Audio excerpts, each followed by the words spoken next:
SCI Guys, the show where we talk about the crazy, weird, and wonderful stories from the science world. I'm Corey, and as always, I'm joined by my co-host, the luxurious Luke Cutforth. I have a very expensive taste.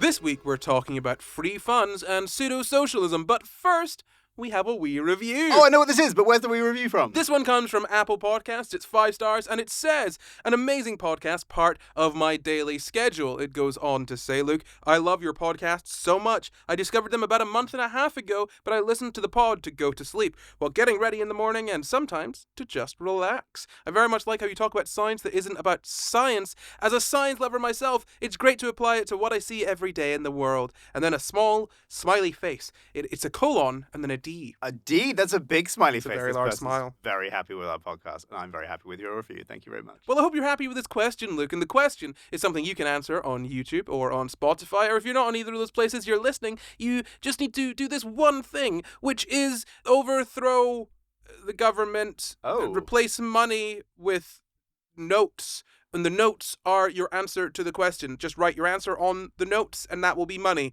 And I guess I'll have to see it at some point. I don't use cash, but I do come across it every now and then. Maybe in the next 10 years, I'll see it. The question, Luke, is what would you do if you had UBI?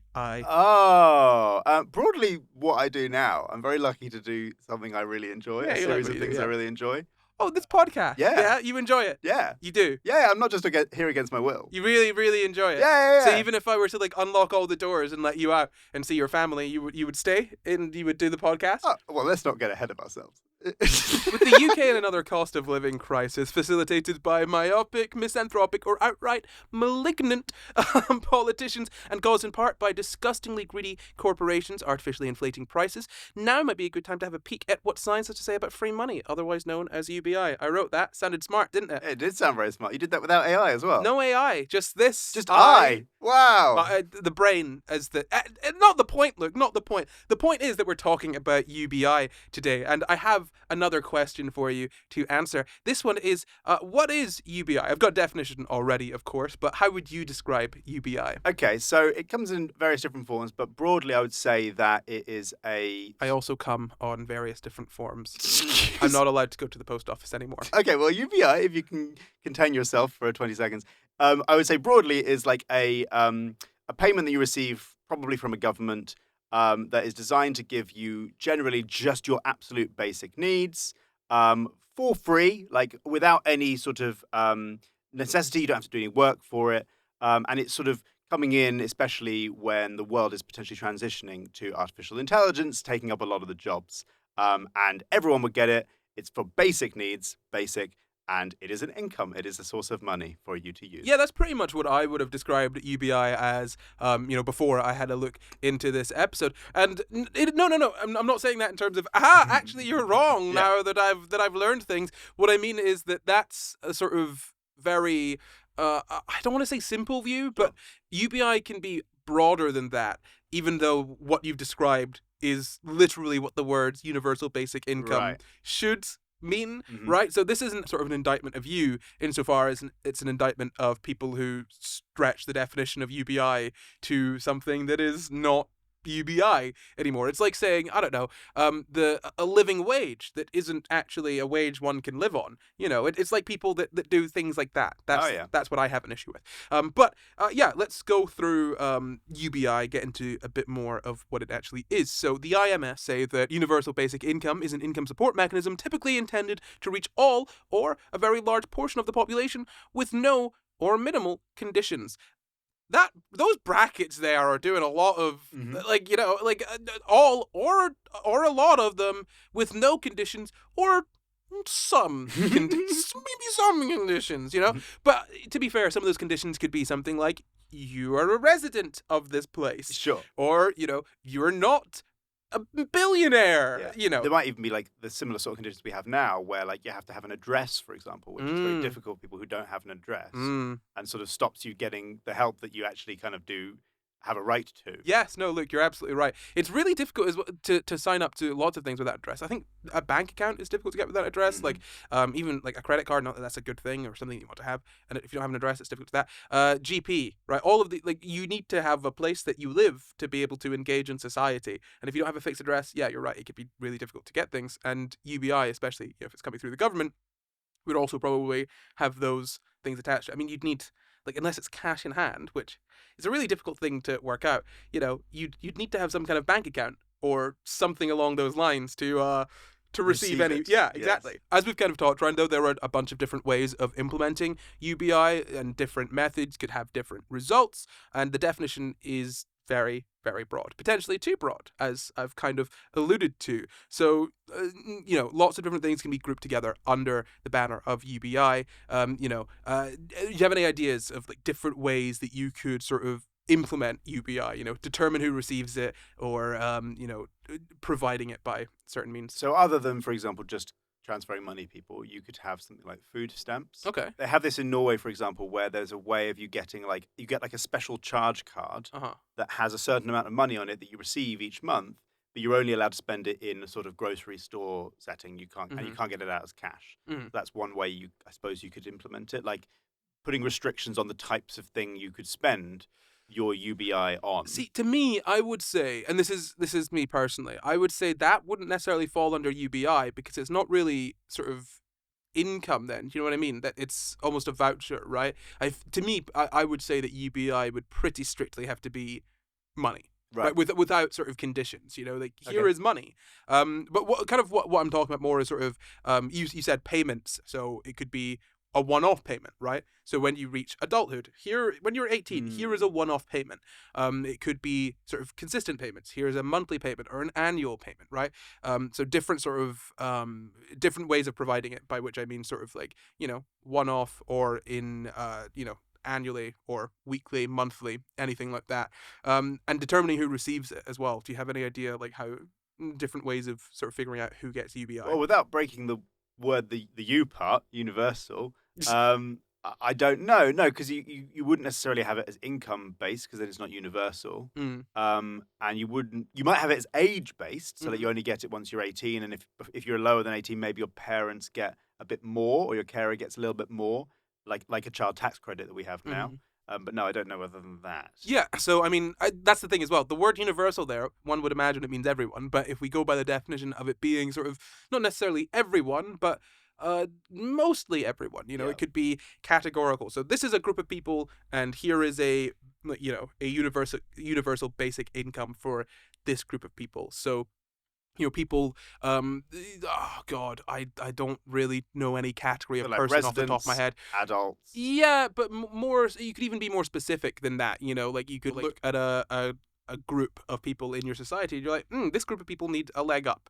So, boom, there you go. People in poverty and stuff like that. But then it becomes less universal, and it's kind of more akin to sort of social safety nets that we've already got in place, which are means tested, right? Yeah, well, what's so interesting about that, and I'm sure we're going to get onto this, is that part of the attraction of UBI and the universal part is that we spend an awful lot of money on people who check whether people should have benefits or not. Yeah. We have all these like bureaucrats who basically go, oh, actually, you're not quite disabled enough, we're not going to give you it. Oh, you're actually not this enough, we're not going to give you it. And that costs a lot of money to employ these people who sit behind desks and look at forms and judge whether people are allowed to have it. And one of the sort of reasons advocating for UBI is that, yes, it costs a lot of money to do UBI, but actually you also save a lot of money on the bureaucracy of having a means-tested system. Oh, yeah, absolutely. I mean, we're definitely going to get into that more later, so I won't add on to that now. But yeah, no, you're so totally right. And to kind of talk more about sort of the different ways that UBI can sort of exist, right? The different sort of presentations of it.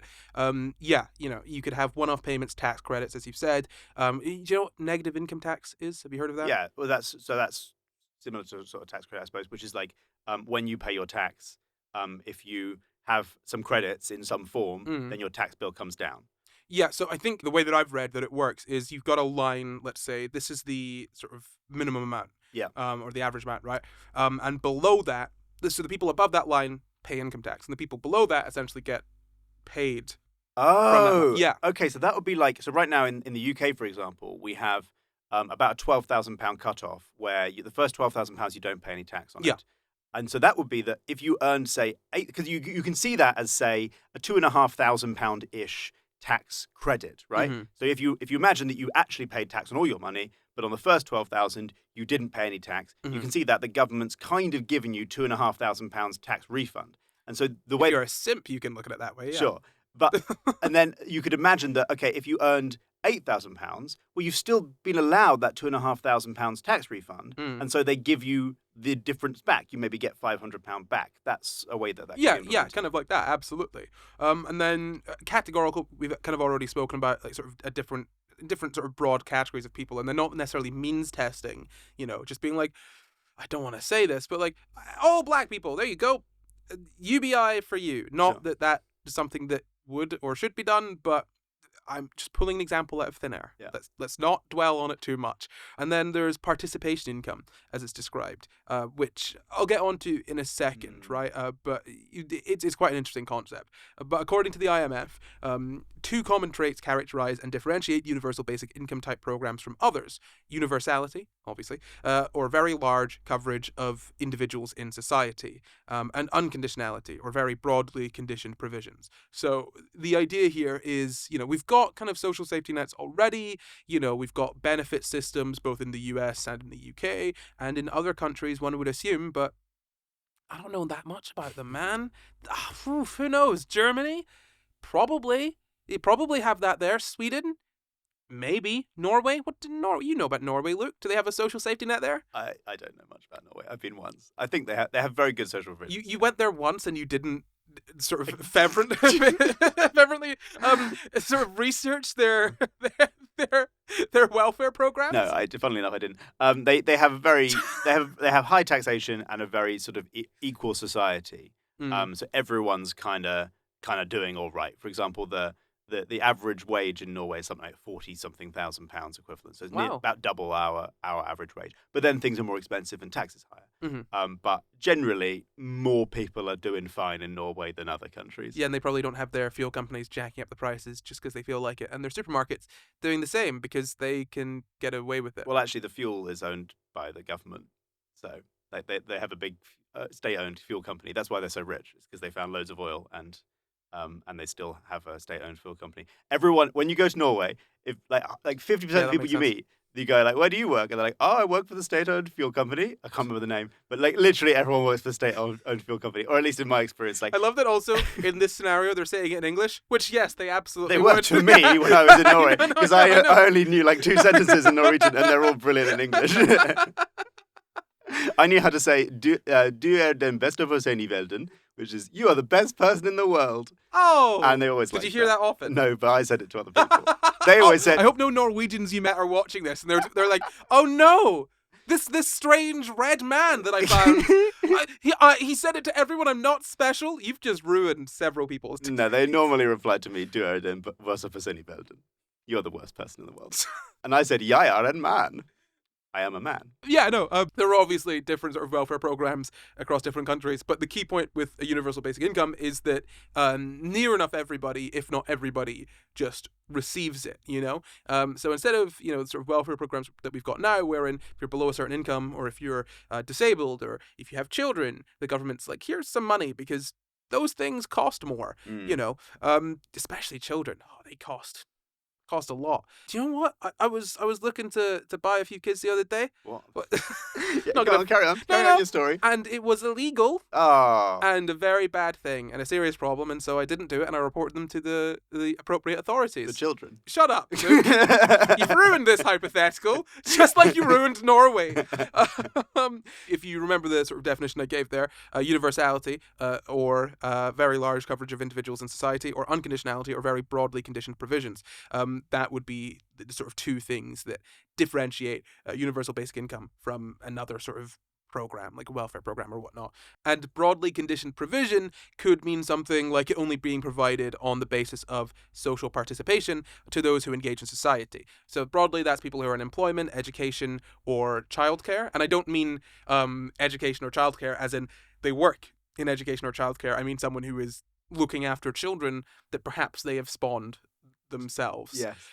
Or in education, being educated by educators. Yes. You know? Yeah. So, basically, pretty much anyone, right? And then also, I guess, disabled people who don't do any of those three things, right? They would hopefully be included as well in this sort of model. The idea there, right, is that it's everyone who's actually sort of doing something or giving something to society or participating socially, right? They would then be eligible for it, and that way you don't have people who are just kind of wanting to coast off of everyone else's work, or go off and live in the woods and still have the money to survive without engaging in society in some way, right? It avoids that kind of idea of parasites who just want to suck at the government's teat, or Sure. that kind of imaginary person that doesn't really exist in significant numbers. Yeah, and it also does the other thing, which is that it incentivizes the things the government wants you to do as well. So it obviously punishes you for not doing those things, and it incentivizes you to do them. And so if you are somebody who's, for example, as you say, sucking at the government's teat, at least if you want to do that, if you don't, for example, want to get a job for whatever reason, you can go into education and you can maybe build your skills, and that might make you find a skill that you actually really enjoy and then want to go into a job. So it's about incentivizing as well as punishing. Or you could just stay in education forever. Just yeah. I've got a PhD, now it's time for a postdoc. Well, I've got postdoc, but now maybe more of the. I'm just gonna go for another studying area. I'm gonna go for another degree. I'm just gonna stay studying until I die. And that's interesting because although that sounds really weird and bad, it also creates jobs for the people who are teaching you, right? It at least gives them something to do. If you stay in education forever, it gives the teacher someone to teach. That's like late stage capitalism, but for I know. It's like marketing, but for education, right? Yeah. Like you only have a job because we need everyone to have jobs, and also we need to continue selling things, and the only way to continue selling things is to trick people into thinking they need things, and so now you have a job tricking people into thinking they need things that they don't need, so that you can have a job that you don't need to sell things. Oh, I know it's a silly circular thing, and eventually someone needs to make something of value. But no. We all pass around the same dollar. Look, we're creating so much value. Pass the same dollar around a million times. Everyone's earned $1 million. Hey, look, I'll pay you $1 to give me a nice little smile. Hello. Okay, there's your $1. Oh, thank you so much. I've earned $1. I'll give you $1 to go. Blah, blah, blah. Oh, here's $1. Okay, and look, I'll give you $1 to continue doing what you're doing. I'm doing it. Oh, thank you. I've earned $2 now. But there's only $1. How's and I that earned work? $1, right? And so that means we've created wealth of like $3. $3. Congratulations, us. That's insane. Wow, wealth creators. That's mad. And so that's like what? Like a 200% increase on the $1 we had already? Amazing. That's insane. Banks could never. Ding-a-ling-ling, is that the ad bell? I think it is, but it's rather quiet this time. Well, Luke, we want to keep a big old secret about this SCI GUYS merch. Yes, please do not tell anybody and do not purchase any of it. Otherwise people will find out. They might see you wearing our merch or displaying our merch and think, oh wow, what a cool person. And I'll tell you this, as a cool person myself, having people think you're a cool person can be very, very stressful. Yeah, we can't have that. And we also can't have you supporting the show to exist that you're enjoying right now. Yeah, so absolutely under no circumstances should you go to normalcitizen.store and pick up some SCI GUYS merch. Some SCI GUYS merch like beanies and posters and t-shirts and calendars and cool stuff like that. Definitely don't go to that store and buy that. Goodness me, that's an awful lot of stuff that I'm not going to purchase. Absolutely, Luke. Now let's get back to the show before anyone listens to us. God, I really hope we got away with that one. Anyway, no, yeah, we're talking about broadly conditioned provisions. The idea with a broadly conditioned provision is, basically everyone is able to receive it, so not just people who are working, because that would be maybe a little bit silly to say only if you're able to work do you get the minimum, because some people might not be able to work, and as a safety net it wouldn't then work. Yep. So we understand all of that, right? We've got an idea of what UBI is, even though we've gone off on many tangents already. Do you understand? Yes, and we're $3 richer too. Very good. Would you like to recap so we're richer in knowledge also? Okay, so universal basic income is a payment which is made either universally to everybody or broadly universally to a large group of people, and then broadly without any conditions, or with some very, very like slight conditions. Like, for example, you must be participating in society and not just being a traveling hermit. Or you must be able to juggle for at least 1 second. That's the two. That imagine if that was the rule. you go to your juggling exam to get your UBI. 1 second as well.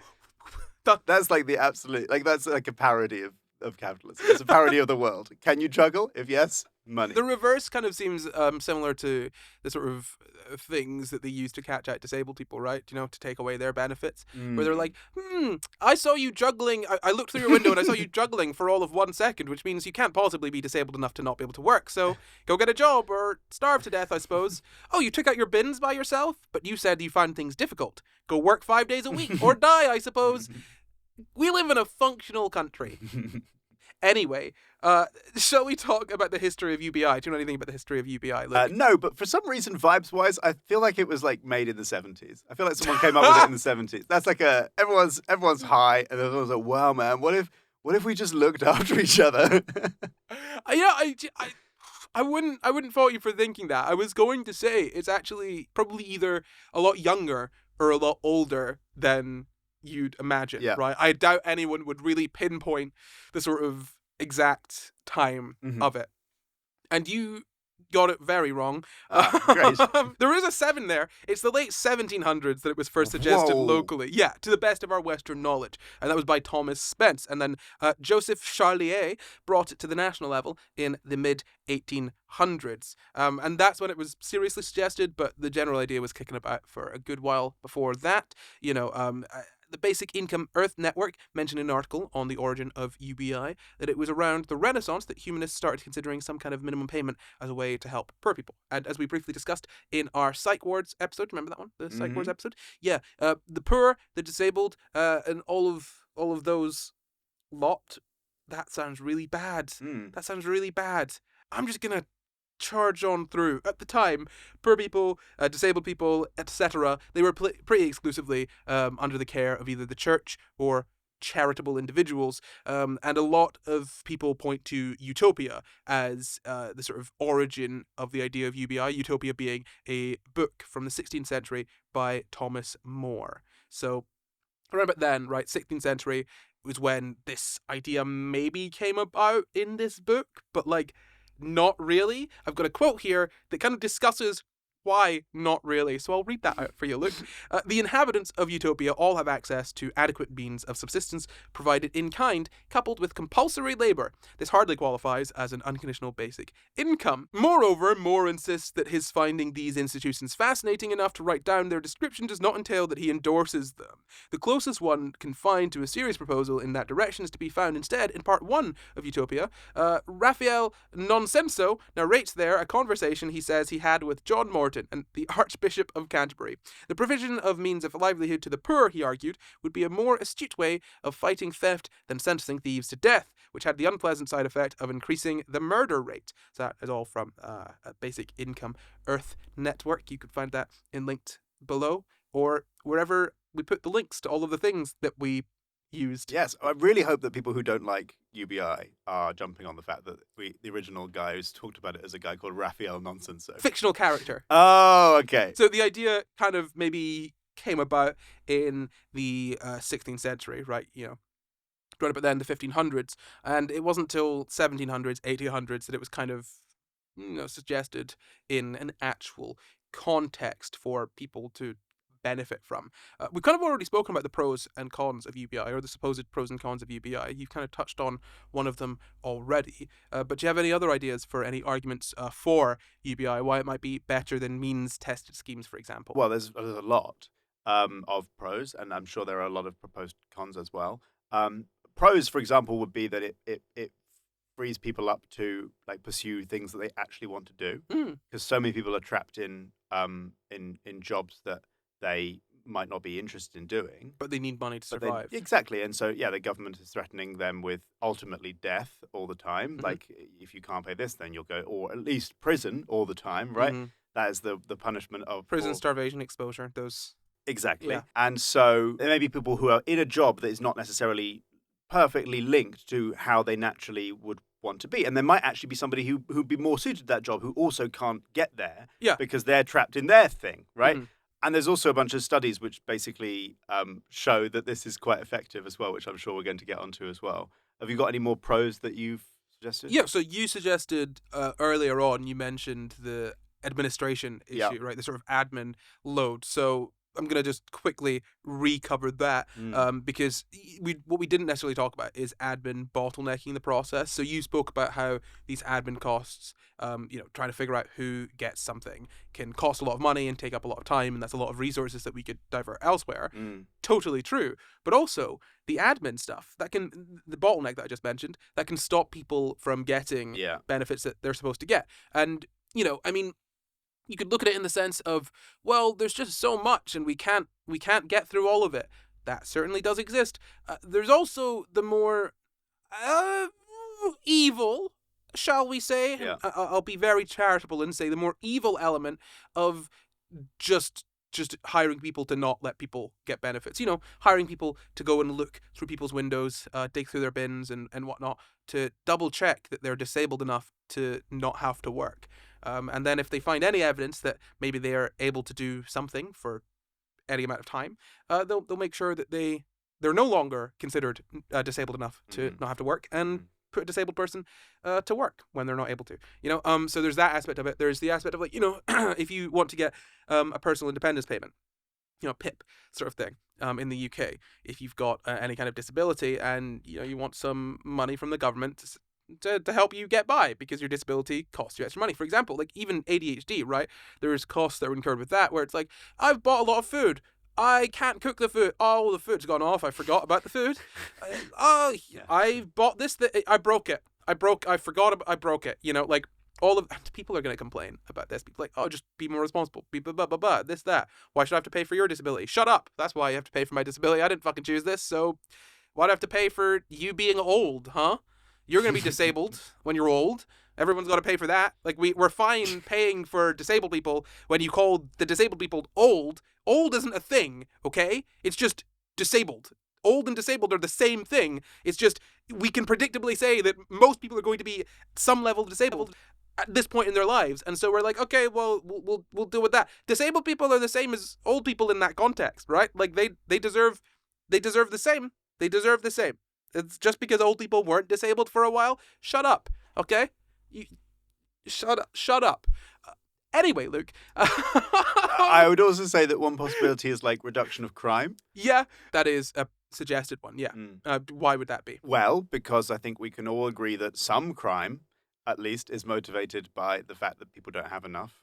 Some people will, for example, steal something because they are desperate, and if the idea that you could become so desperate that you need to literally threaten and hurt people in order to get your basic needs met was eradicated, some of the crime may be eradicated. So what you're saying is to avoid wage theft, we should give Jeff Bezos more money, right? Well, So because Jeff Bezos needs money, that's why he's in a desperate situation. That's why Amazon, his company, is so horrible to workers and makes them not allowed to go to bathroom breaks, fires them sort of indiscriminately, makes them do dangerous things, to save money, and that money is being saved and given more or less to Jeff Bezos, right? Because he's desperate. No, I almost say the opposite, which is that the only reason people put up with those conditions is because they don't have a choice. Oh, and it's almost like universal basic income in some ways would function as like a universal union, not in the sense that it's bargaining for people, but in the sense that it gives people back their sort of bargaining power with their labor. Their labor, because one of the things that's sort of the fallacy that unions try to fix is that people can bargain for better conditions. Well, maybe they can't. Maybe they don't have any money. A lot of people live paycheck to paycheck and they can't bargain for better conditions. Well, if you took that condition, they could take that situation away from them, they might be able to be like, actually, I don't want to put up those conditions. Yeah, I can get by for a few weeks on my UBI. Yeah, it shields people from exploitation because they're not facing starvation, death. Which will make things better for everyone, including the companies. You'll get better companies. But Jeff Bezos won't get all his money. Oh. He won't get all his fake numbers that he can see on a screen and make himself feel bigger than Elon Musk or Mark Zuckerberg or Bill Gates or what other white man he wants to feel better than on that particular day. Who will go to space, Luke? Who will go to space on their own whim? We can have government space programs. They were pretty good. That would never work. Are you telling me the government could get a man on the moon? Huh? You telling me that, Luke? You're right. Sorry, I'm an idiot. Yeah, you think before you speak. Sorry, that sounds like we're conspiracy theorists now. Different podcast. Very Oh different dear. podcast. No, we believe in the moon landing. To be clear.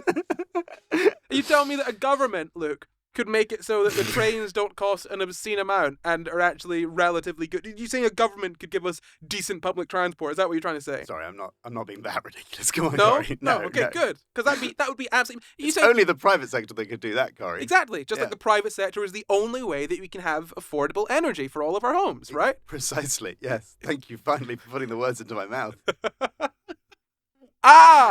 Anyway, yeah, no, that's another, lowering crime, but not just in the sort of, let's say, petty crime, or blue collar crime, right? But also more sort of white collar crime, sort of corruption and whatnot, right? Because with these means tested things, there are people who stand to benefit from, not giving people money, like, for example, if there are quotas that you've got to hit or whatever, right? Where, for example, I was saying with Pip, right? With ADHD, there are ways that you lose money with ADHD compared to a non-ADHD person, and so you can get basically a grant from the government that's a couple £100 of untaxed income every month, maybe, or just under £100 of untaxed income every month, right? You get that, right?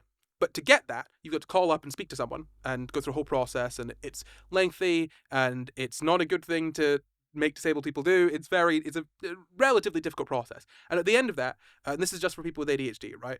This statistic, 50% of the people with ADHD who apply to get this thing don't get it. No. It's like a 50% success rate. And that doesn't make sense because half the people, like if you have ADHD, there is a measurable cost associated with that, right? So why should you be rejected from that? Because, the things that they try and catch you out on are, like, oh, well, you said that you weren't able to do this, but you've said that you can do this one specific thing. Well, that means I think you're able to do this other thing. So you don't get you don't get it. You're not disabled enough. Sorry. There are people who stand to benefit in sort of broader ways, right? Corruption could be an issue there, right? But outside of that, there's also institutionalized racism or other forms of bigotry, right? If you've got means tested stuff, that means that someone has to decide who gets it.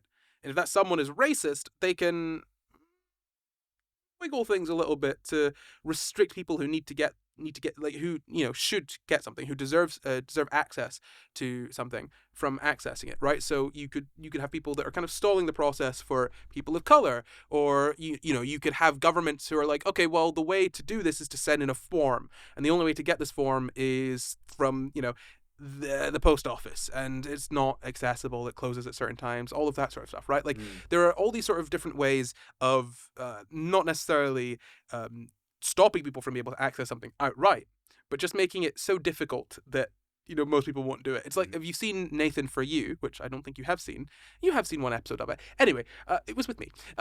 If you've seen Nathan For You, there's an episode wherein he advertises. So Nathan For You, by the way, this is a massive tangent, is a show wherein Nathan Fielder goes to businesses, small businesses, and tries to improve them improve is in big quotes, with really sort of zany, outlandish ideas. It's a ridiculous show.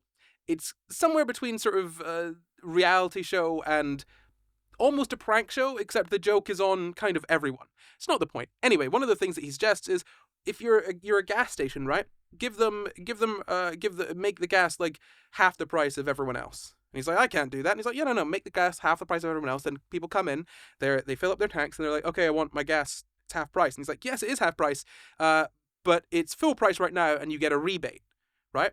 Sure. And the way to get the rebate is to go up to the top of this mountain and just put your form in the box. The box is at the top of this mountain. Yeah. But to get to the box at the top of the mountain, you've got to stay there all night on this like retreat. And so a bunch of people actually end up doing it because it's saving them like somewhere between like $17 to $100, depending on who they are, yeah. Right? And some of them start going through with it. And a bunch of them drop off, obviously. Like a load of them, when they're told, yeah, you just put it in the box at the top of this mountain, they're like, whatever, I'm just going to eat the money, right? I'm just going to eat the cost because I'm not doing that. And it's the same sort of idea where if you say this thing is accessible to you, it's available to you, but you just make it difficult to access, right? Like you just add a few barriers in there. It can really restrict a lot of people. That's why voter ID is not a great thing, because there's not a huge issue with sort of voter fraud. But introducing voter ID restricts people who don't have a government issued ID. It restricts them from voting, which just so happens to be a lot of people who don't want to vote for, right-wing folk, or otherwise known as the people who want to implement voter ID. Anyway, that was a big long tangent. Any other pros for UBI, Luke? Well, I suppose there's an awful lot of sort of social stigma attached to applying for benefits. Like people don't. There's a lot of negative press around like benefits, claimants, and you don't want to. You also just emotionally might not want to feel like you're like accepting help from the government, and you're like, because people might call you like a drain or like. There's a lot of social stigma in that sense, and it might not feel nice. And so you might be sort of incentivized not to do it, either by just the way you feel about it or the way other people feel about it. Whereas if you were just helped universally, that might be quite nice. Yeah. And might make the world better and nicer for everybody. Yeah, absolutely. It's something, everyone can get this. It's like, for example, right, like I remember during COVID, right, there was a thing for self-employed people where it was just, here's some money, here's some untaxed income from the government. And, that was, there was no sort of like, there's sort of bad thoughts around this. There's sort of like bad vibes. Everyone I know was like, yeah, even if I don't feel like I really, really need it, I have lost income. So I'm going to take it, right? There was no sort of stigma around that there. And yeah, social stigma could be a massive issue there. Lack of knowledge is another one, right? Like, I didn't know about personal independent payments until late last year. And that's something that, I feel like a lot of people probably don't know about the benefits that they could be claiming just based on, how their lives are already. Like, you don't need to be, this is a very, very sort of not great way of putting it, but you don't need to be as sort of disabled as you think to qualify for some kind of payments, right? It is always worth looking into it. But that's the thing, right? Like, there's not enough knowledge out there about all of these sorts of programs, right? And we've already mentioned the difficulty of the process as well. Another one I think is really important to mention is that if you've got universal basic income, people won't suddenly start earning less for working more.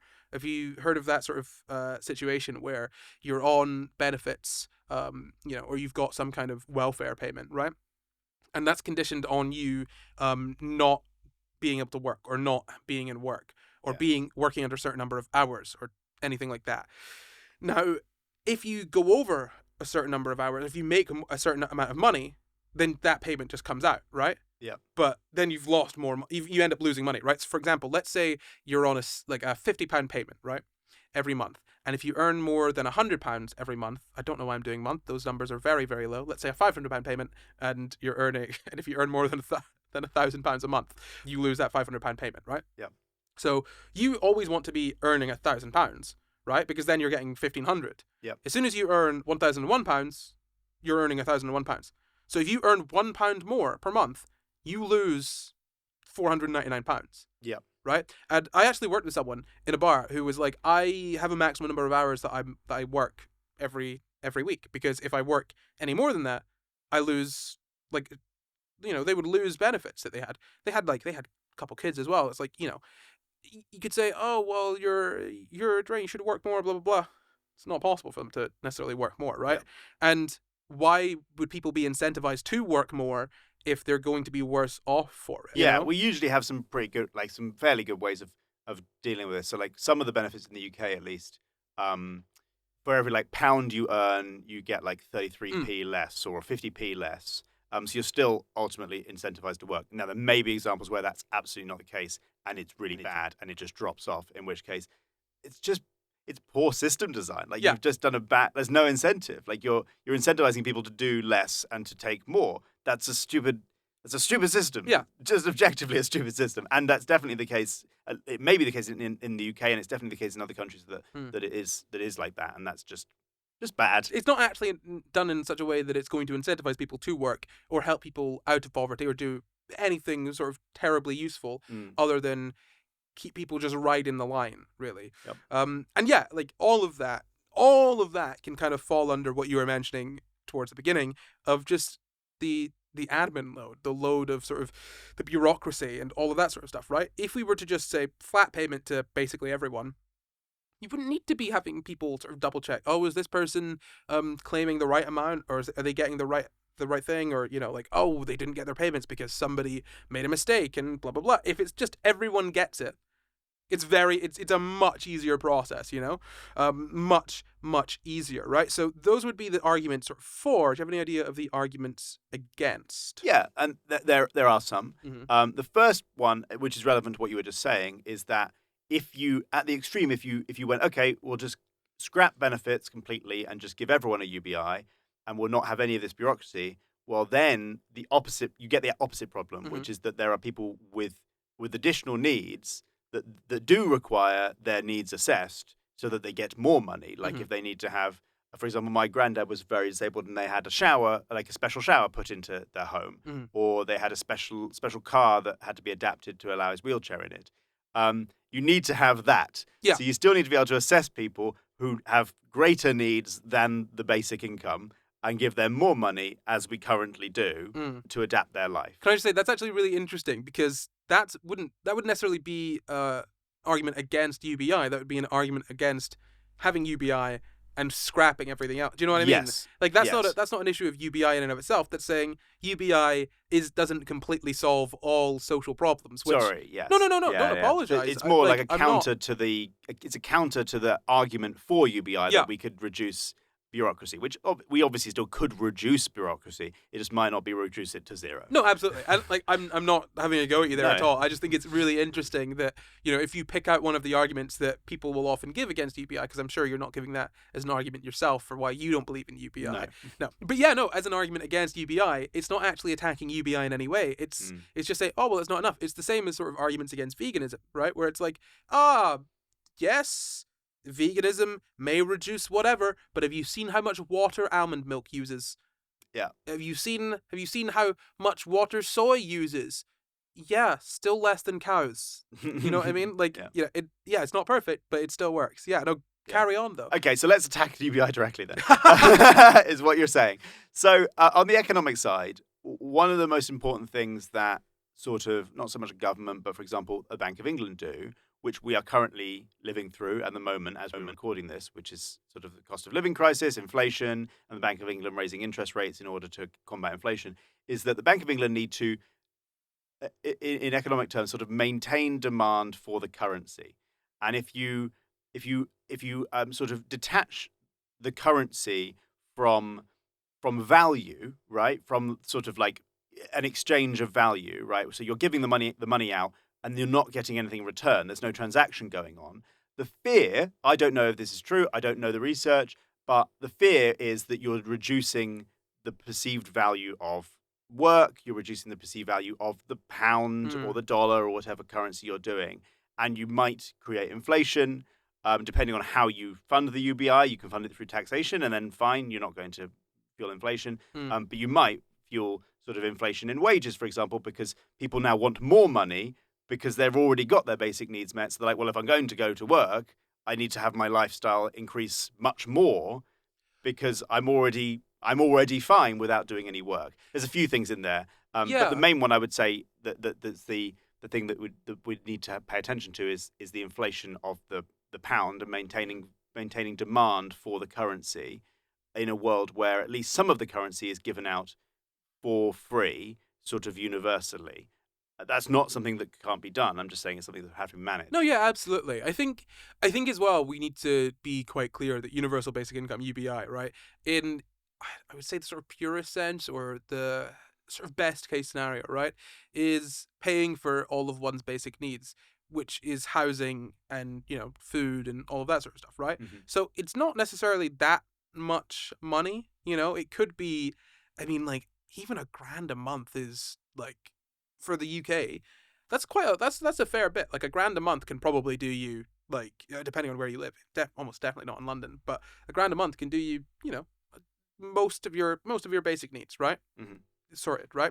And then on top of that, it's like, well, then it's just sort of sort of leisure, right, or other sorts of things. And if you've got good socialized healthcare and a lot of other sort of good sort of social safety nets, and let's say really good public transport, or really these sort of cities that are really built for bikes, or 15-minute cities, and all of these sorts of things, right?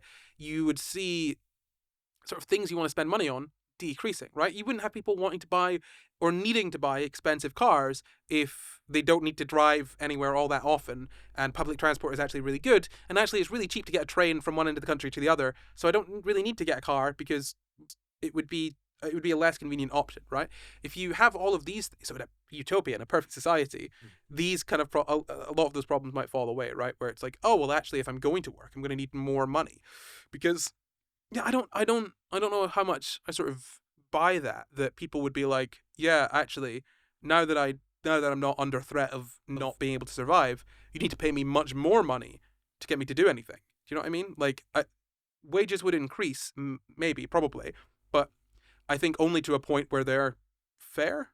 You wouldn't have sort of really unfair sort of poverty wages existing anymore, which is ultimately sort of a net good. No? Yeah, well, it all depends. Like, ultimately, it's a really big, intricate system, and if you interrupt it, it's got to go somewhere, right? Yeah. So, like, the excess that you've done has got to go somewhere. Obviously, money and economics is really just a way of keeping track of things, right? And so we don't know what would happen in a situation where you detach the value of money from any specific commodity, right? Other than the small amounts that we do in terms of benefits, and those probably have other social good things going on, because you might reduce hospital bills, you might reduce some crime in some places, those kind of things. Oh, well, we'll see. I'm glad you God, chose those. No, I'm glad you chose those two specific examples. That's a very good one. Save that in your mind for later. I guess what I'm getting at is that one of the problems when you're creating a utopia is that you need to you're only controlling one country, right? You're only controlling your own country. Every other country doesn't automatically sign on. Mm-hmm. And so if you are suddenly giving lots of money out, right? So imagine, say, for example, you printed the money. Like, you just made money out of nothing, mm-hmm. which we did during COVID, we did during the financial crisis. We do that, right? That does happen. You've now got an awful lot more of that currency, and you need to trade with other countries in order to buy the things that you import. Yeah. Assuming you don't make everything inside your country, which basically no countries do. Not even North Korea does that. I don't think they get imports from China. Anyway, don't tell the North Koreans that, Luke. Don't let them know. They would be cross if they found. We thought Supreme Leader made everything in this country. No, so this is very dark. Continue. Anyway, and so you've got to maintain the value of your currency and the demand for your currency whilst printing lots of it. And there are ways to do that. And one of the ways to do that is via taxation. And so if you're going to put up taxes, you might disincentivize work that way, because people are going to be, if you're getting £1,000 a month for free and you can earn £2,000, but another £1,000 goes on tax, you might be like, well, what's the point? I'll just lower my standard of living and do more labor in my house and not earn any more money, right? So it's a really complicated system. And this sort of excess has got to, in theory at least, it's got to go somewhere, especially when you are competing with other countries in a competitive system, and other countries don't necessarily have to accept your currency. And if there's loads of your currency sloshing around and they don't want to hold any more of your currency, they might not want to buy anything in your currency, which means you'd have to sell your currency to buy dollars, and then that reduces the value of your currency again, and you might just get hyperinflation and go to zero. So I don't know the answer. Yeah. I have no idea if any studies have been done on a gigantic scale, but it is more complicated to have UBI when you're the only country doing it. If every country did it, it might be easier. Yeah, no, I'm glad you mentioned that, actually. Hold that in your mind for just a couple of seconds. I want to mention a couple more arguments that are given against it that we've not really gone in depth about. The cost, which we kind of touched on, I think. People who don't necessarily need the money are going to be in receipt of it as well, so you're paying people that you don't necessarily need to pay, so it's maybe a bit of a waste there. There are ways of getting around that, and also it's sort of a cost-benefit analysis as well, right? Like, for example, yes, you may be giving out a lot of money that you don't need to give out, but you might also be saving way more money in admin costs, or there are other benefits that might not be foreseen by just giving most people an amount of money such that the extra money that you're giving to people who don't really need it doesn't really matter all that much. There's also work ethic, productivity, which we kind of spoken about. We touched on there. People might be less inclined to work if they've got a safety net. They don't have, the stick of starvation, death, the homelessness, prison, keeping you going. And then also dividing resources that could be better applied to other areas of, public life or public well-being, like health, education, etc. But what you were saying there about it being really complex, right? UBI potentially affecting so many different things, especially if it's just in one country. You're not doing it with all countries because countries need to interact with each other. And your currency is not dependent. The sort of value of your currency is not dependent just on what's going on within your country. It's how it relates to other countries as well. Yeah, that is very true, and that's really related to why it's so difficult to study UBI, because finding out whether or not it sort of works empirically isn't necessarily as straightforward as one might think. It's obviously about as complex as you think it is, Luke. You've got a very good estimation of it. But there are different criteria for determining whether it works or not, right? Like if you sort of think about it, different studies might be asking different questions because, what we might, say is a good system that works is not what someone else might say is a good system that works, The goals of governments are complex, kind of like you were talking about there. Like, it's not just, the people in our country have money and are able to survive. It's also, how does our country, how does our currency weigh up against other countries, right? But you've got to take into account a lot of different factors, if you're implementing these kind of policies. And something might be very beneficial in one way, but horribly sort of negative in another. And so you need to weigh those things up. It might conflict with other interests. And really, I'm so glad you said what you said, because I literally have written in my notes that society is like a house of cards or a food web wherein, changing one thing could affect everything else in a way that you might not expect. Like one small change could have it all come falling down, like the house of cards, or, a change could have knock-on effects in multiple different areas, like a food web, right? If you introduce a new animal to an environment, you have no idea what's going to happen. That's why invasive species are like massive issues, right? Because we're like, oh, cool, I'll just introduce a cane toad to this country, and I assume that will solve. Oh, it's made the problem worse. And so UBI could be like the cane toad. Yeah. But it could also, be like something else that isn't a cane toad. A rabbit. Rabbits aren't from here.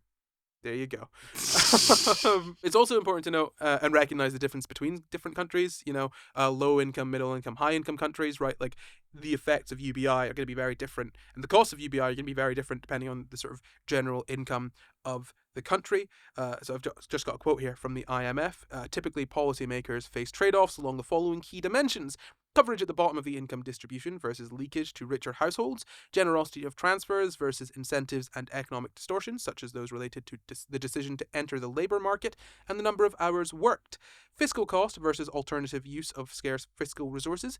Policymakers must also consider a fourth aspect: how to reconcile objectives and implementation challenges, such as the government's capacity to raise resources equitably and sustainably and roll out a complex transfer program. Do you know what essentially that was saying there? So basically, in summary, what I think they're saying there is kind of some of the stuff we've already touched on.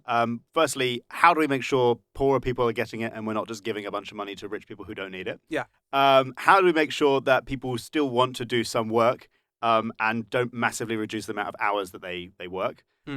Weighing up, what else could we spend this money on? For example, like improving public transport or hospitals and things like that, which would also benefit most people in some way.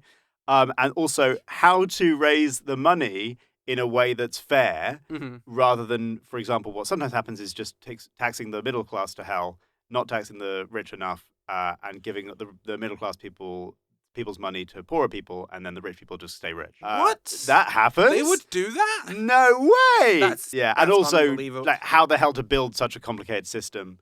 Yeah. And also it was something it's sort of baked into that. How do you build that system in a way that it's not going to be scammed, right? So like, for example, in COVID, we had loads of, something like billions of pounds worth of fraudulent claims. Yeah, because on COVID there were all funds. those people who the government got to, perform certain tasks or fulfill certain needs, and it was actually just their mates running the companies, right? That's not actually what I'm talking about. That's but, not. yeah. You're not talking about that kind of fraud. Oh, you're talking about a different Yeah. Oh, right. So we're not talking about cronyism No. in our government. No, okay. That was bad too. Oh, no, talk about But something else. there was that's also a bunch of like fraudulent Yeah. claims for COVID for support or COVID loans. Oh, yeah, absolutely. By companies that didn't do anything, Mhm. and there's literally billions and billions of pounds that the government's never going to get back, and there's too much work to look into it.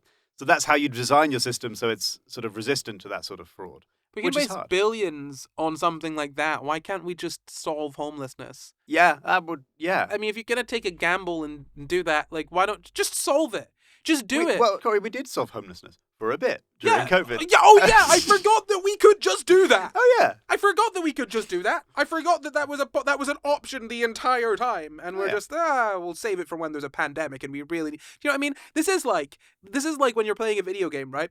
And you've got an item in your inventory that you're like, oh, I don't want to use it. I know it's there. It's a very good item, but if I use it, it'll be gone, and then you never use it. That's what solving homelessness is like for our government. They're like, oh, got a chip that we could pull out when we need to, but don't know. Don't want to waste it. Just waste it. Just solve homelessness. Just do it. Corey, how will we get people to work and not do drugs if we don't tell them that homeless people make bad choices and are lazy? Oh, that's so true. I suppose we could just put everyone who touches a drug in prison, right? That would work. Not the politicians and Not Michael Gove. no. Sorry. I should be clear, Luke. I should be clear. When I said people, what I actually meant were the underclasses and not actual people, the rich. Yeah, You know, yeah. we should put all of the others who touch a drug in prison, and that will disincentivize it probably, right? You know, I mean, if you're living a really difficult and not fun life, like, and touching a drug sends you to prison, surely you would touch a drug, you know, to get out of your miserable I life. still might actually, yeah.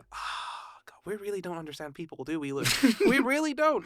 No, but like, in all seriousness, it is baffling that like just not solved homelessness. I know it's a very complex problem, and it's there are many different sort of factors involved, and many different areas that need to be tackled in order to solve it sustainably. But also, like, just do it. I feel like, honestly, if a government were like, yeah, you know what, it's going to be our goal to end homelessness, and they just did it, they just did it, people would be like, wow, okay, well, I mean, they did it. They did it. Yeah, like, okay, I guess my community center has people sleeping in it at night now, and that makes me feel like it's a messier place, but like, they solved homelessness, and I would be a pretty terrible person to be like, well, no, they need to go out in the street. So I guess I have to vote for them again, you know, or feel like a terrible person. Just fucking solve homelessness, and you'll win all the votes forever, probably. Right? There's no way the Tories can spin solving homelessness to be. They can do it, but like, the BBC would help, but like, it wouldn't be an easy one, right? You know what I mean? Yeah. I don't think that many people would vote to save homelessness. No, I know. I think they really wouldn't. They And really wouldn't. that's really sad. Yeah, I Like, know. imagine looking at the ballot and being like, solve homelessness or like £100 less tax for me. £100 less tax for me. But I will give £100 to charity. 'Cause it makes me feel good. And I get it off my taxes. Oh, yeah, not good. Not a good position to be in at all. Don't like how things are or how people look at the world. Anyway, back to UBI. So we've spoken about all the different things you need to consider, and the one last thing you want to consider is long-term and short-term effects. Obviously, you know, something could be not sustainable but be very good in the short term, like drugs, or it could be sustainable in the long term but not great in the short term, like different drugs. Yeah. Like antidepressants. Yeah. Bad for a bit. Then stuff's And better. probably good. Hopefully sometimes. Yeah, or makes it just worse. Yeah. Anyway, yeah. So as we have so expertly sort of described, UBI is a lot like drugs, good or bad, depending on who you ask. Don't know till you try it. No, don't. No, that's not. Don't try drugs unless your doctor tells you to try drugs, but only if they've given you a prescription to try those drugs. Don't just go to the doctor and he's like, mate, You gotta try like you gotta try smack, man. Yeah, you gotta try smack. Dude. Here's a tab of acid. Just like go home, sit by yourself, put on some nice music, chill, right? Like, you have a great time. If your doctor's doing that, one, coolest doctor ever. Two, probably not a great physician, so you want to look into a different GP. I actually did once. Am I going to say this on the podcast? Oh, yeah, whatever. I actually did once tell my doctor I had tried a drug.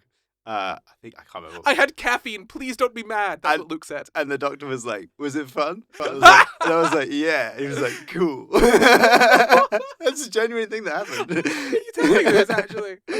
Good God! Wow. I like that because I was like, okay, my doctor just doesn't care. My doctor's not judging me, and would rather I tell them that my medical history than not. Yes, if you do drugs regularly or not, you probably should let your doctor know, in confidence, obviously, because it can be important for your health to know whether you've got, coke cutting about in your body. Like that's something they should be somewhat aware of, or something else. A different drug, Luke. Drugs. Was looking for something a little bit more specific, but you know what? Whatever. Let's just go to an ad break. Ding-a-ling-ling, is that the ad bell? I hope so. We don't have any other bells in this room. Well, I'll tell you what we don't have in this room, Luke. We don't have people who have subscribed to SCI Guys on YouTube and followed us on Apple Podcasts and Spotify. I actually have done all those things. I have too, but why don't we tell people about why specifically that is a very cool and interesting thing for them to do? Well, we want to be everywhere with you all the time. And if you're on Apple Podcasts, we want to be there with you. If you're on Spotify, we want to be there with you. And if you're on YouTube, we want to be there with you. And you probably want us to be there with you too. Even if you prefer to listen on Spotify and don't really watch us on YouTube all that much, it really helps if you subscribe on every single platform because it gets us in front of more people, which means it makes it easier to make this show, which you love, right? You love it. You love us, right? Give me love. Validate my soul. Subscribe to SCI Guys on YouTube and follow us on Apple Podcasts and Spotify right now. Heal the deep, deep chasm in my heart. Let's get back to the show. So, let's talk about UBI trials. Luke, do you know anywhere that's done a trial on UBI? They did a trial in Africa, I think. Could you be more specific than the continent of Africa? No. Oh, sorry. Yeah, that's really bad. That's really bad. It was sub-Saharan Africa. I know that's not more specific, but it is more specific. I know that we were going to be doing a trial in Wales. Oh. I think the How Labour... many people live in Wales? Yeah, a few. Really? Yeah. I thought it was just Jonah. Oh, I see. Pinocchio and Geppetto also lived in a whale for a brief time. I was like, there's a man in the Bible who lived in Wales? How incredible. Why don't I know It's about just the one whale, actually. Okay, we were going to be doing a study. It was either on UBI or it was on the 4-day work week, or both in Wales. But I think the Tories stopped it. That might have been the 4-day work week. Oh, wow, you're really good at foreshadowing. Anyway, let me tell you about a few different countries. So UBI has been tested in a decent number of countries, in a decent scale in a few countries, more than 10, some of which are Japan, China, Kenya, Spain, Namibia. Yep. Namibia? That's where I meant when I said Africa. Really? It wasn't Kenya. No, it wasn't Kenya. I'd remember Kenya. So those countries, Namibia, Japan, China, Kenya, Spain, those are just some of the many countries wherein, UBI has been tested at a decent scale. But I want to talk about a place that it's so painfully obvious that this is something, that exists there. But I've never actually considered it, right? I've known about this since 2007, I think, but never considered it until I looked it up for this. Alaska, the Alaska Permanent Fund. Have you heard about this? Yeah, in the Simpsons movie. The Simpsons. That I've got in my notes here. You might remember the joke about it in the Simpsons movie. Do you want to sort of repeat that joke? So the joke is that they drive into Alaska because they move into Alaska and they just get given a big wad of cash. Yeah. And basically, as far as I understand it, Alaska basically pays off its residents to go, thank you for letting us have all the oil, and just gives them some money to be in Alaska. To ravage our state's natural resources. Yeah. Yeah, so since 1982, the state-owned corporation, Alaska Permanent Fund Corporation, uses oil revenues to provide annual dividends to every Alaskan resident. Well, who's been there a full year and intends to stay. There are some caveats on it, but if you're a resident in Alaska, you're more likely than not able to receive this sort of annual payment. And it's not just adults, it's just any resident, right? So a family of 4 gets 4. Yeah. No way. Yeah, exactly. That's so cool. So, as I said, joked about in the Simpsons movie, but it's usually about $1,000 a year, varies depending on oil prices and some other factors, because, as you've said, it basically comes from the government kind of as a, here's money, here's a bribe for us to use oil. Essentially, they use money from oil in Alaska to fund this, and so it is dependent on how much sort of oil prices are, how much money oil makes in that given year. So it's not a consistent amount necessarily, but it is, it is £1,000 a year. It's not a lot, but it's more than nothing, right? It's a fair amount every month. And yeah, it is basically a bribe from the government to let oil companies just get more oil from Alaska, which isn't a great thing to think about, but maybe we should ignore that for a moment and just look at the positives of it. So in 2015 it was $2,072. 2017 it was $1,100. 2023 it was $1,312. It can sometimes go as low as $800 to $900, but as I've said, it can go up to $2,000. Again, depends on oil prices, some other factors. And if you think about it, a family of four, right? 2023 last year, that would easily be like over 5,000 in a year, which is not a huge amount, but Nearly it's $100 significant. a week. Yeah, it's a significant amount, right? Well, $100 a week is like what some of our UK benefits are. Right? Yeah, It's like £100 a week. Yeah, absolutely. £80 a week, I think, is some of the sort of lower benefits. Yeah. Yeah, so that would be an extra £100 a week ish, $100 a week ish for a family of four, right? Yeah. And that's nothing to sniff at. It's not going to cover all of your living costs, but it is a significant little bump. It also can provide a bit of more of a safety net for you. Oh, well, I've got an extra 5,000 every month, even if you don't use that, right? And you just put that into your savings, saving $5,000 a year. It's pretty decent, right? It's really tough to study the effects of this fund, though. Do you have any idea why that might be? So it was started in 1982, and then, if you want to study it from 1982 onwards, why might there be difficulties in finding out what the effects of this fund were? Well, just like in all of economics, you basically can't extract one of the variables out of all of the variables that might have changed over that time. So you can't really do science in economics. Like, economics wants to be a science, but you can't I'll change one variable in lab conditions and see what happens. Yeah. You can't extract that data out. Yeah, no, you can't. And so it's much more difficult to do. Basically, the situation there is that, let's say in the 5 years before 1982, lots of things happened, right? Yep. Lots of different changes were made. There were different sort of things going on in the late 70s that affected, the public well-being. It affected crime rates, affected unemployment rates, all of these sorts of things. So you wouldn't be able to compare the 5 years before that fund started to the 5 years after, because the fund isn't the only variable there that is changed. So any changes you see could be the result of literally anything else, right?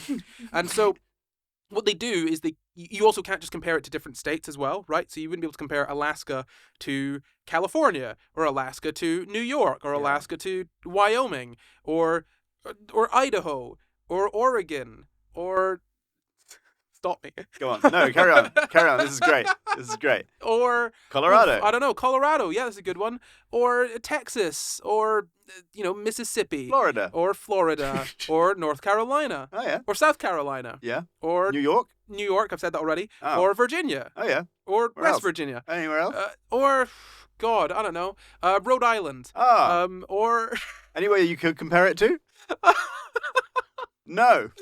No, what you could do is aggregate a lot of different details from a lot of different states to build a model that's sort of a control, right? That is similar to what you would expect Alaska to be. So if you look at how Alaska compared to different states over the past 5 years, or the past 10 years, or however long, and you try and you'd be like, okay, well, these things relate to each other. You could try and build a model of what you would expect Alaska to be like, were there not sort of, let's say, a UBI, or there weren't that sort of Alaska permanent fund, right? And when they did that, by combining a lot of different states' data in very scientific and complex ways that we won't get into right now, what they found, part-time work seems to have increased, and the employment rate didn't seem to be significantly affected. And a quote here, this is from a Vox article. I'm sorry, look, I looked it up. I looked up all the other information elsewhere. This is a good quote from a Vox article. Sue me. Okay, sue me. There are two things that could be going on here. People could be shifting out of full-time work and into part-time work because the dividend checks gave them money, enabling them to work for shorter hours, and people who weren't working before the cash payment are driven to start working because of it, perhaps because it helps pay for transportation, childcare, and other fixed costs of employment. So there are more people in part-time work, right? Why might that be? Well, you've been given a bit of money. Oh, cool, I can go and work part-time now, so I can spend more of my time doing other things. And like that may not sound great if you're like, oh, but employment should be high, but it might sound good if you, I don't know, want your population to be happy and productive. No. No? No. Okay. Definitely not. You want them to be inefficient for greater efficiency, right? No. Efficient but miserable. But that's inefficient. Miserable is inefficient. Not if I whip them. You are aware that people have access to guillotines. Of course. Yes. Don't whip them too much. People have access to guillotines. Sorry, can I just pull you up on that? How would you access a guillotine if you needed to get one? I just make one. Not that difficult, Luke. Okay, fair. Just a weight. I need a few blocks of wood and a sharp. It is not that hard. Okay. No, I'm not joking. Yeah. Like seriously, Luke. I need a rope, Yep. some wood, and a sharp thing. And in reality, it probably doesn't even need to be that sharp. I just need a heavy thing, and a strong bit of rope, and some wood. I could chop off so many heads. How many heads I could chop off before anyone could stop me? Like, probably quite a few, right? The hardest thing would be sourcing the people. But, like, if you've got enough people who want to chop off people's heads, you could do that. You could, what are they gonna do? Send me to jail? I'll chop off the police's heads. Will they come to get me? Oh, yes, come and get me, officer. Yes. Come, just pop your head through this hole, and I will come back. Boom, got him! It feels like a guillotine is a very inefficient way of like chopping off people's heads when they're coming to get you. Yeah, well, what I'd do is I'd sit in a hole, right? Oh yeah. And and it'd be fully covered, and so they'd stick their head through this hole. Yeah. To look for me. Someday, I'm in here. Like in a cartoon. I'm in here, and they think it's just a wall. You see, so I'm hiding in the walls. Yeah. So they stick their head through. Yeah. Tink, chop. Yeah. Boom, falls, I think that right? would work for maybe the first person. Now you'd think that, right? Sure. But what I've just realized is there's also a trap door. Boom. And then it flops down, the person falls into the pile, and it would only become a problem when the pile becomes so high that the trapdoor doesn't fall anymore. But of course you just dig the hole deeper. No, look, I'd empty it out. Can you imagine the smell of an entire pile of policemen and politicians rotting? Have you ever smelt rotting pork, Luke? Oink, oink, that's what it would be like. Why are the politicians coming to your house? Because they're canvassing. I don't know. Canvassing? Hello, I'm from the Labour Party. I told them can I just poke my head through your little hole? Oh no! I promised I'd donate to their campaign. Just so you could source more people to chop heads off. Yeah. Okay. Well, I don't know. I'll tell them. Oh, I know what I'll do. I'll say, guys, I bought Epstein's Island and I've started it back up again, but this time it's totally chill. There's no list. It's all on the blockchain, and they'll be like, oh, that sounds cool. And then they'll come. They don't understand how the blockchain works. They don't know that makes it worse. They don't know. Yeah. Oh, I don't want to be on Epstein's list, but I'll be on the blockchain. The blockchain. Woo! So essentially, if you look at this, right, if you weren't working before, you got that cash payment as I've quoted there, you might be more inclined to work afterwards because, oh, well, I've got enough so that, like, if you've got to travel to work, for example, right? Not everyone's able to walk to work because this country and many other countries are horrible hellscapes designed to make us feel terrible so that we can buy more things. Keep buying, don't stop buying, keep buying, keep buying. Speaking of, go buy some SCI GUYS merch. Buying is good. Anyway, if there are costs associated with working, costs that you can't avoid. You need to be outside of your house, which means you probably need to eat a meal, which means you either need to have the time to make a sort of packed lunch, or you might have to buy something whilst you're out there. And depending on how hard you work and all of that sort of stuff, you might not even have the time to sort of make yourself something ahead of time, right? So you might then have to get a meal at your place of work. If you work in a bar or a restaurant or something, they might give you a meal that's discounted and you have to pay for. Yep, I've worked in places that have staff menus that you still have to pay for the food. Staff menu is not the whole menu. It is. Oh, really? No. It is specific things that you get Rude. discounted. Yeah, it was ridiculous. Honestly, it was not good for £1 chips. Sounds great. Not good when you you want to try and eat healthy. Anyway, not the point. But so if there's costs associated with working, like traveling to work, for example, if you want to travel to SCI GUYS, Luke, you need to travel all the way from your place to the SCI GUYS studio, which costs money, right? There are costs associated with that.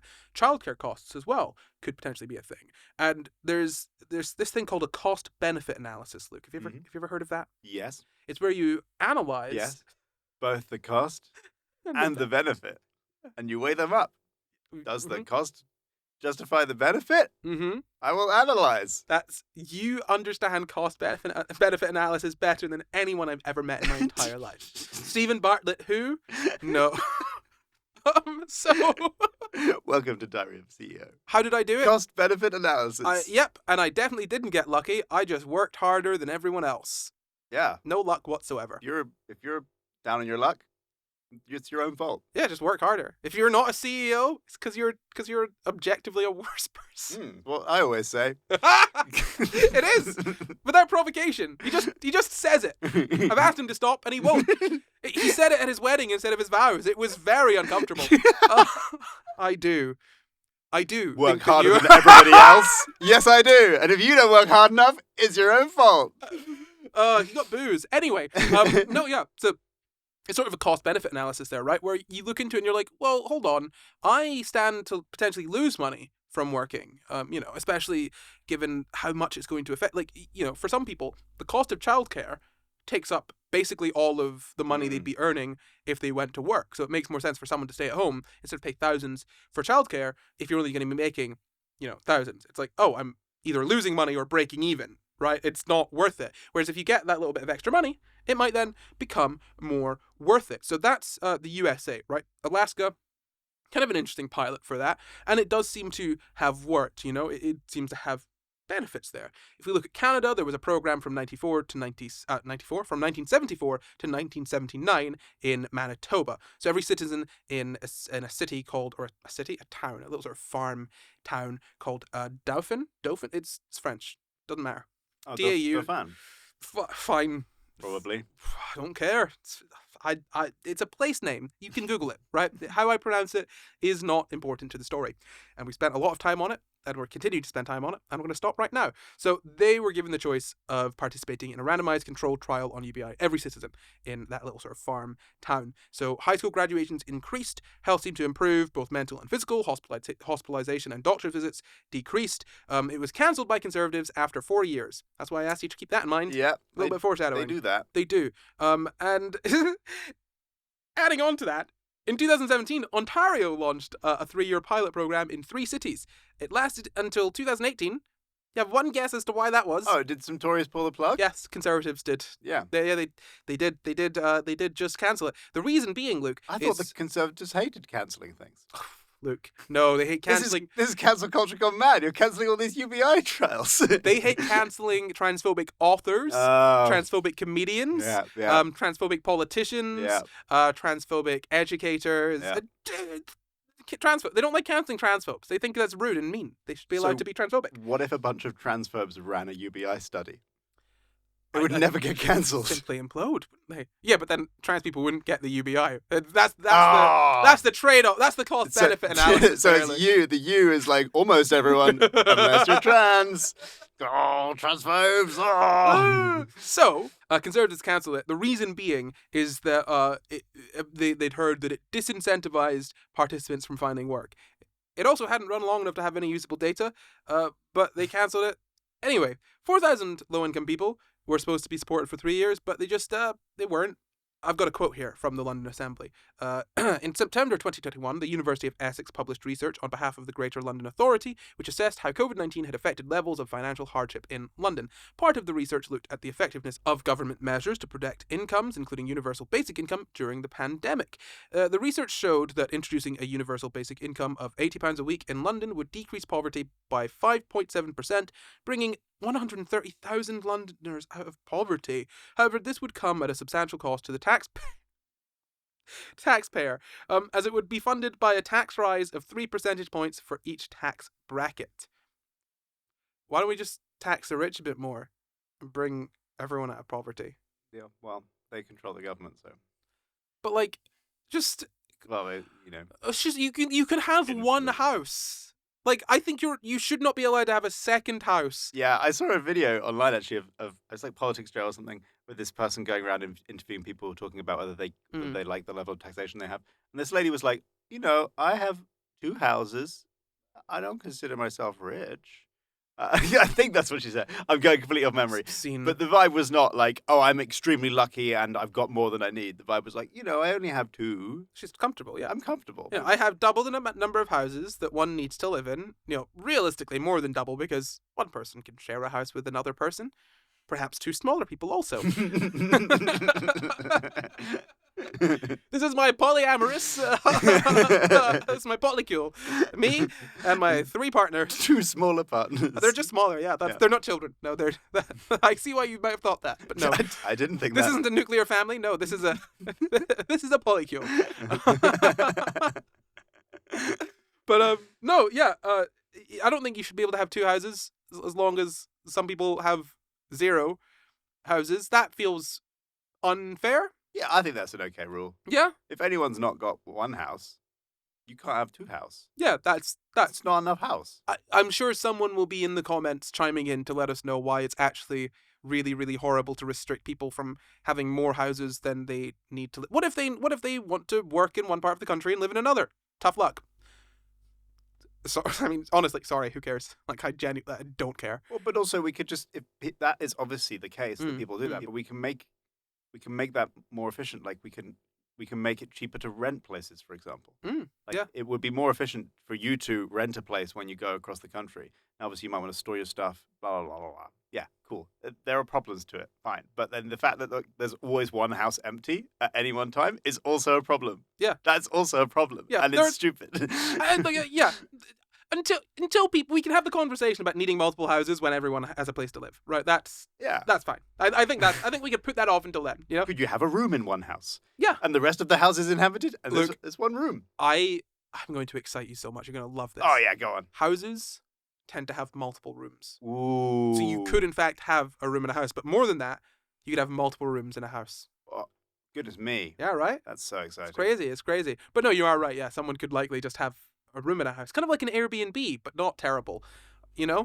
Remember when Airbnb was good? Yeah, there was a small amount of time that happened. Yeah, very, very short. And then it became just what it is now, which is hotels. But yeah, worse. My wife went into an Airbnb in Los Angeles, and she turned up at the address, and it turned out the Airbnb wasn't there, and it was in a different part of town. And they got a taxi to that different part of town, and the taxi driver was like, "You sure you want to get out here?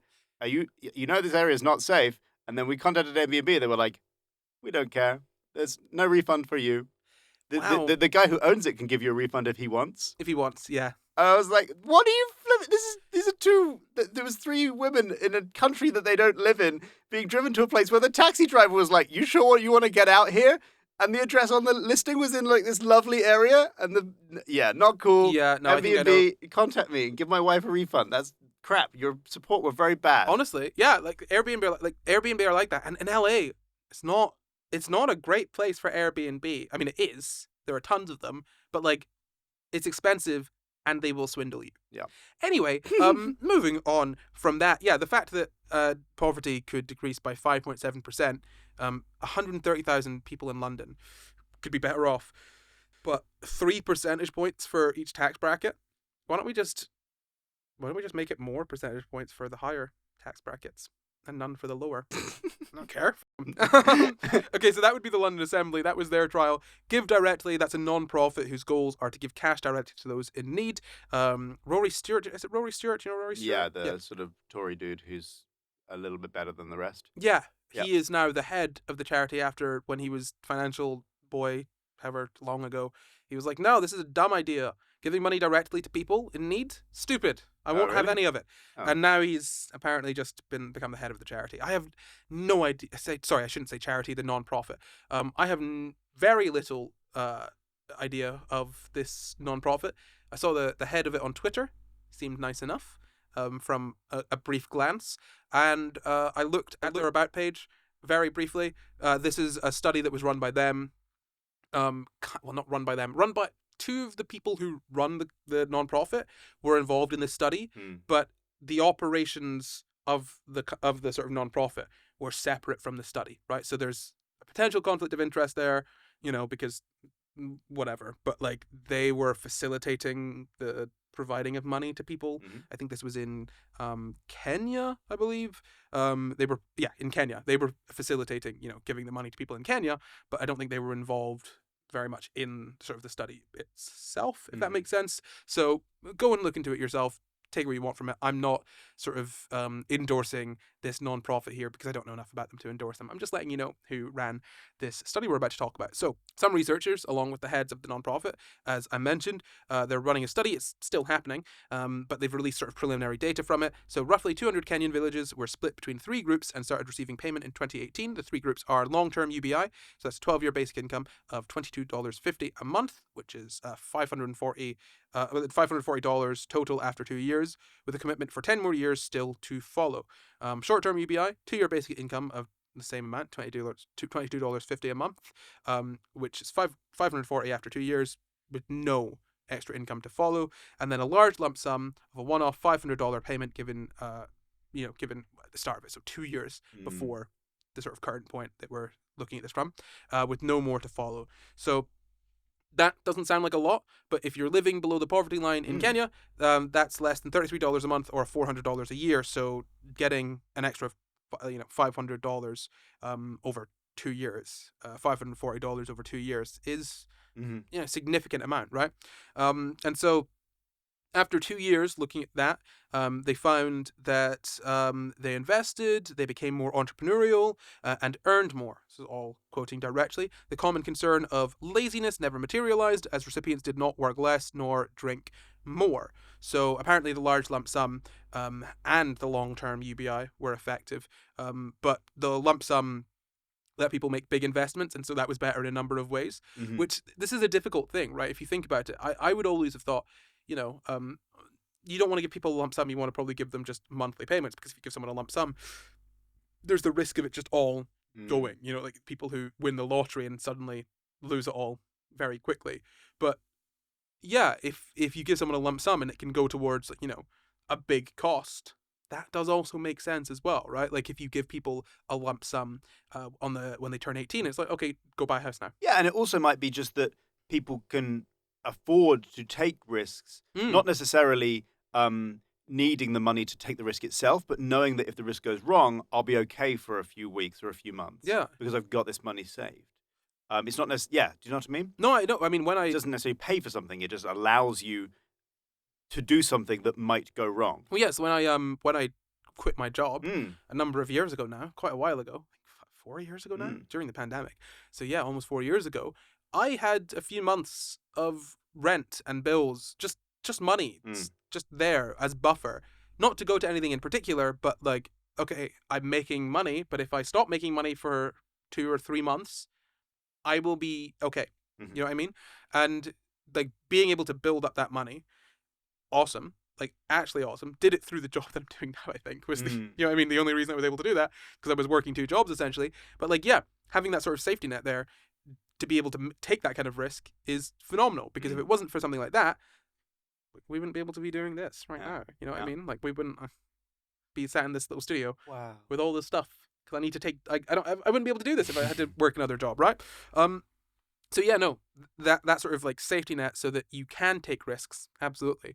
A very, very big sort of benefit of some kind of UBI, and essentially some of the things that they take from this are like people feeling more encouraged to save money or take risks, as you've mentioned, and like one sort of insight is, as I was kind of saying, that sort of lump sum. It gives a sort of idea of how this could be implemented, right? So different governments could look at this and be like, okay, well, this might actually be a good way of implementing this. Like the lump sum might be better than sort of monthly payments. So at the end of every year, here's your amount of money, do with it as you please. Which again does make sense, because you wouldn't then need to be saving the money up, potentially spending it on different things throughout the year, if you could just have it all at once. But it improved agency and income. Overall, there was no evidence of it promoting laziness, as it said, but evidence of substantial effects on occupational choice. Impacts of total household income are also positive and significant. But yeah, so basically what that's saying there is that, people didn't stop working. In fact, they were they had more choice in what they could do for work, right? They actually were more likely to work because they were able to work at something that well, not necessarily because, but they were more likely to work, and they were more likely to be able to work in a sort of role or position that they actually wanted to, right? And something they'd be engaged in, which makes sense, which is a good thing. I think having people do jobs that they are excited to do is good. Yes. Yeah. Generally, it would be less stick and more carrot. Yeah. There's talk of doing something similar-ish to this about maybe, I can't remember, it might be in the US, might be in the UK, I can't remember, about the idea of like putting, for example, £2,000 or dollars or whatever into an investment account for every child that's born, right? And then that grows, and then they end up with a lump sum when they presumably turn 18. And that sort of has the same sort of effect, which is it doesn't cost an extreme amount for a government, but if you have the money saved and then it compounds in whatever it's invested in over 18 years, that does end up being a very significant amount of money by the time the kid is ready to use it. Oh, yeah, absolutely. Yeah. Yeah, no, I mean, it makes total sense. I mean, all of these different ideas are essentially, I think, kind of gently pointing at the fact that the system we have right now just doesn't work. Yeah. It doesn't. Like, we wouldn't need to be injecting money into people's lives if we had a functioning sort of, I guess, fiscal system, an economic system that actually functioned well enough to keep people healthy and happy and surviving and all of that sort of, basic stuff, right? Yeah. Like, I think that's partly why UBI is so hotly contested, because it is essentially just an admission of failure, right? It's like, oh yeah, no, what we're doing right now doesn't work. It doesn't really work at all. The idea of forcing people to work on the threat of death, essentially, right? It's not that great a motivator, right? And especially given that so many jobs are just pointless and boring now, people don't feel good. Like, if you're out working in a field where you're like farming, yes, it's a much harder job, but also it's probably better in a lot of ways than I don't know, working in middle sort of management, or working in sort of marketing, working in some sort of working in some sort of metaphorical field that isn't actually providing any sort of real value or worth, right? Like, it's probably more fulfilling to go out and just do manual labor, where you can think and you can be around people and all of that sort of stuff, rather than get really stressed about absolutely pointless things all the time. I think it also gives you a sense that the system you're working for looks after you. Yes. And I think that maybe some people will think it's idealistic, but I think when the system feels like it's rigged against you, or when what it's doing is going, if you don't do what we tell you to do, then you'll die, or you'll be homeless, or you'll whatever. It doesn't encourage you to work within the system. It encourages you to cheat the system. Yeah. Especially if you're at the bottom of the system, right? Oh, yeah. It doesn't encourage you to go, oh, right, well, I'll work for this really nice system that's helping me. Whereas if cheating the system would kind of feel like cheating yourself, Yeah. because the system ultimately does look after you, even if it's in a slightly detached way, I would hope most people would ultimately feel that they're better working in that system. And obviously, you've got to protect against, if there are people who do try and defraud a system, you've got to try and protect against that. But I think I definitely feel better about working in something when I feel like the thing works for my needs and everybody else's needs, rather than disproportionately not for my needs. Yes, that is a fantastic point. And just before we finish, I want to talk about UBI and health. So I saw it described as prescribing money, and I've got a few papers, a bunch of stuff linked in the description, but just one thing I'll mention, because we've been going for a while. This has been a long episode. The mental health effects of a universal basic income, a synthesis of the evidence from previous pilots, a 2021 sort of paper that was published. Essentially what they found from looking at a whole bunch of studies is that mental health outcomes improved with UBI overall, sort of generally, right? And if you look across the board, what it seems to kind of point to is that wealth increases with UBI.